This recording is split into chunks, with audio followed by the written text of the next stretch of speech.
Okay, hi, I'm Andrea. Today I'm going to be doing a tutorial of how to do zombie makeup for like super cheap, like low grade, just stuff that I found at my house that works good for me. Hopefully you might have some of the stuff. Um, First thing that we're going to need is glue.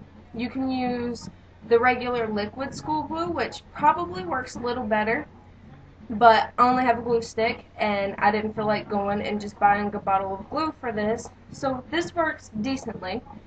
You can also use liquid latex, of course, if you have liquid latex, but it's expensive and pricey and I don't have it just on hand and I'm not going to go buy it just for an occasion. If I did zombie makeup a lot, then I would go ahead and buy the liquid latex, but being that this is just a Halloween thing, the glue stick, liquid glue, it'll work just fine. Next thing you're going to need, just a few sheets, a few little squares of toilet tissue. 2-ply usually works a little better because you glue that one layer down to your face and then the extra layer on there, like when you start adding more stuff to it, it starts to look more realistic, especially when you start to do the tears and things like that.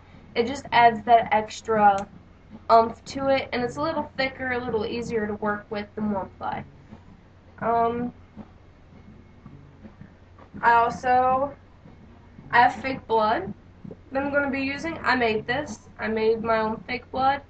I made it with raspberry jello, cornstarch, and molasses, and of course some boiling hot water. If you don't have those things, it's probably going to be cheaper to buy fake blood, but where I already had this stuff in my kitchen, that's what I used.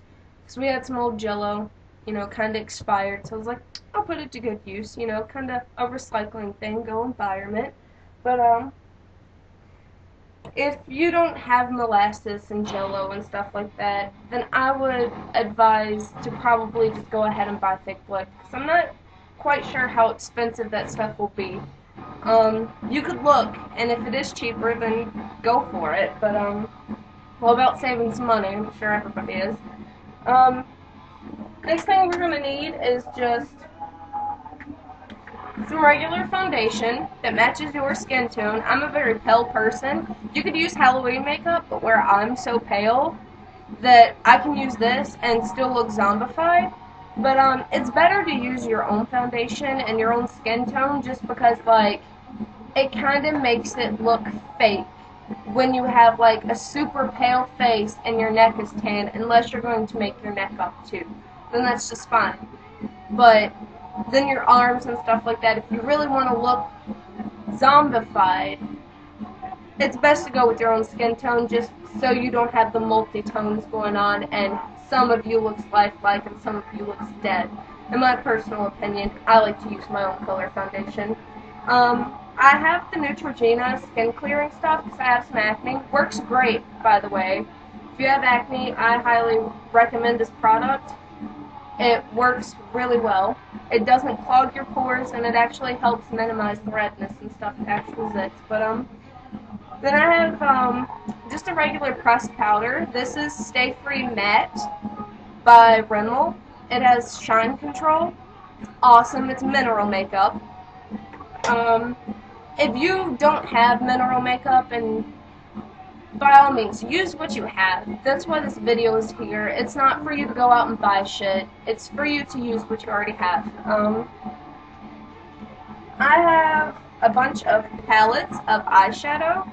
As you can see, this one has like blacks and reds in it. Also has some purples, which are really good for like making bruising effects and stuff like that. I have a couple different ones with like different shades of red and black in it, and purples and stuff. So I'm going to be using a mixture of these, and I'll just let you know what color that I'm using.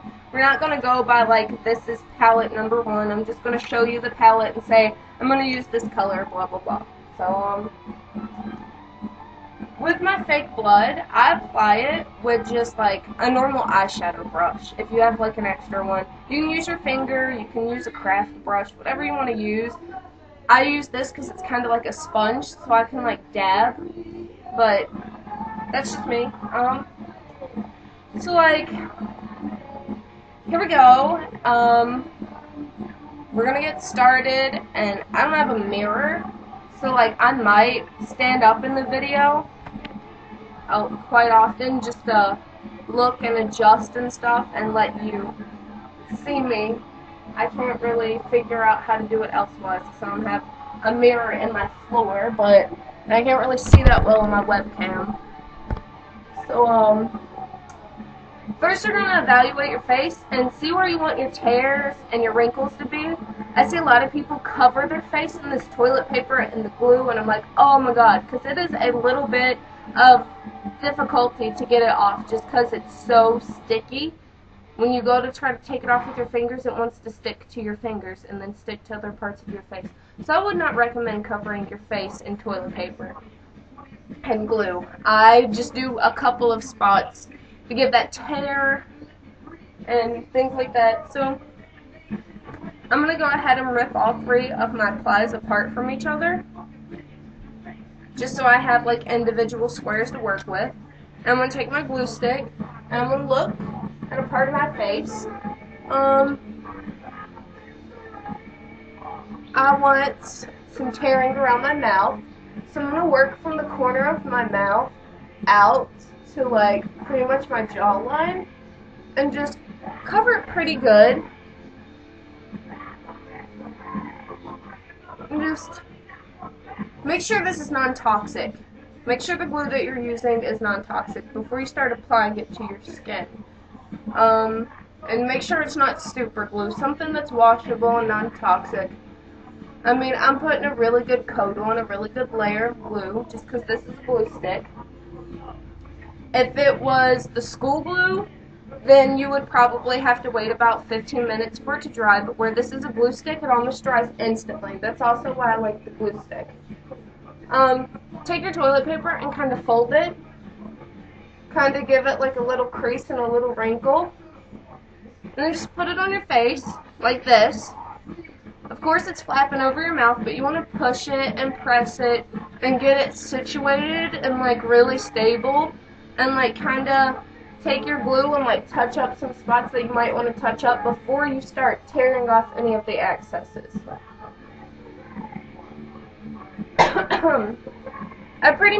I've covered my face with the glue where I want it, so I can start tearing.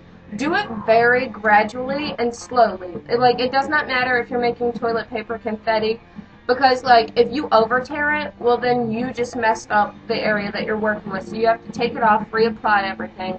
So just do it slowly. I'm going to tear away from my mouth so I don't have that flapping over my mouth like that. And then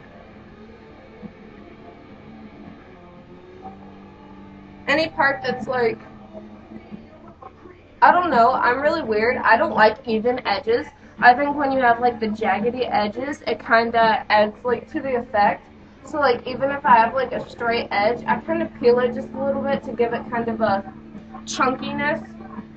I'm strange. You can leave it straight. I'm sure it really doesn't matter. Then what you want to do is you want to take your glue stick or your liquid glue or anything like that, and you kind of just want to glue down the edges. Add a little more glue where it's needed.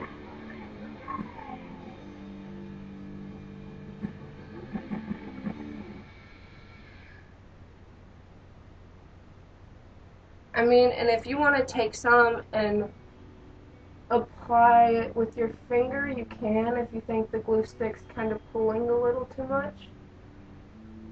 It's no big deal. So this is going to be our gash across our face. I like working with the glue stick because it almost dries instantly. The only thing that I don't like is like when you start working with the toilet paper to color it and stuff, you have to be really gentle because it will tear very easily. and if you use liquid glue, it kind of makes it harder, so it's a little easier to work with. Next gash we're probably going to do, it's going to be like on the forehead maybe. I'm not sure. I have to look. Really the only thing I've used is half a ply. Which, the reason why I said a few plies is because, like, sometimes you're going to want to do this effect, like, over your eye, to where it looks like all the skin around your eyes peeling off. And, of course, well, take this, put that over your eye. You know, you'd probably use a whole square for that, maybe two, depending. I think I'm going to do the forehead. But I'm going to be weird with mine and kind of not do it directly in the middle because, like, I'm kind of against symmetry. I think when you're doing, like, Halloween makeup and stuff like that, even tattoos and things like that, if it's really symmetrical, it's kind of boring to me. That's just me. That's just my own personal opinion. But I'm just, like, getting the glue where I really want this to be. Lather it up real good. Avoid your hair. If you get it in your hair, really no big deal. And do the same concept, kind of bend it, fold it, to kind of get that crease in there already, and just mash it and apply. You're going to have some wrinkles, and that's what you want. You want those wrinkles. I don't know if you can see them, but you definitely want the wrinkles, and you can see that this is going to be gash number 2, and what you're going to do is you're going to repeat the process of tearing off the excesses, making sure everything's, like, stable where you want it to be, and just tear off the excesses. I already have makeup on from today, so I'm going to work around that. If you're starting from a fresh new face, then you can do it however you want, but I'm going to be working around my makeup, which isn't going to do any big difference because we're going to be using blacks in the eyes and things like that, and I'm wearing black on my eyes, so it's no big deal. Okay. You see this? If you have it, if you tore and that kind of like folds up, that'll be okay. So that'll actually add to some of your effects. So it's no big deal. It does not have to be perfect by any means. Make it as less perfect as possible because it'll probably make it more interesting. Give it a better quality, believe it or not. So I got my gashes. This is all the gashes that I'm going to do. If you